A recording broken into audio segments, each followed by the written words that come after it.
আসসালামু আলাইকুম ভিউয়ার্স, এই যে দেখুন, এটা হলো যমুনা রেল সেতু।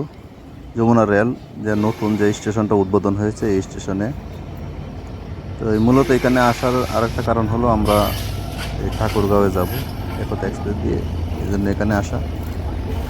তো আপনাদেরকে একটা ভিডিও দিলাম আর কি, যে নতুন উদ্বোধন হয়েছে স্টেশনটা, খুবই সুন্দর, অসাধারণ। এই যে একটা ট্রেন আসছে, এটাও আসছে এখান থেকে, পঞ্চগড় থেকে। খুবই সুন্দর, মানে কি বলবো আর কি, এগুলো ট্রেন অনেক বড় বড়, অনেক বড় হয়ে থাকে। আর এগুলোর ভিতরে ভ্রমণ করলে মানে মনে হয় না যে আমরা ট্রেনে যাচ্ছি আর কি।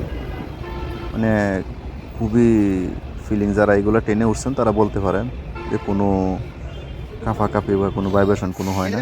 খুবই সুন্দর এই স্টেশনটা। এখান থেকে অনেকগুলো ট্রেন আপ ডাউন করতেছে, মানে খুবই ভালো লাগতেছিল ফিলিংটা। আর যে যে নতুন সেতু যে করছে, এই পাশ থেকে ওই পাশে ওভারব্রিজ করছে, ওভারব্রিজটাও খুবই সুন্দর।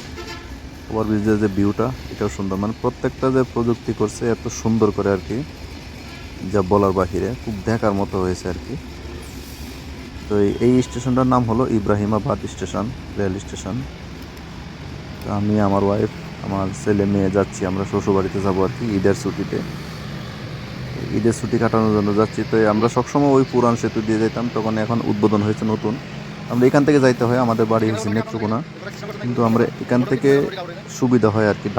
নেত্রকোনা থেকে ঢাকা যাইতে সময় অনেকটা বেশি লাগে। আর নেত্রকোনা থেকে যে আছে আপনার টাঙ্গাইল আসতে একটু সময় কম লাগে। তো ওই দিক দিয়ে আমরা চলে আসছি, সুবিধা মনে হয়েছে, তাই কখনো এখান দিয়ে যাই নাই, এখান দিয়ে আসছে। এই যে দেখুন, ওভারব্রিজের উপরের যে ভিউটা, খুবই সুন্দর আর কি, একটা জংশন। চলো আয়ো আয়ো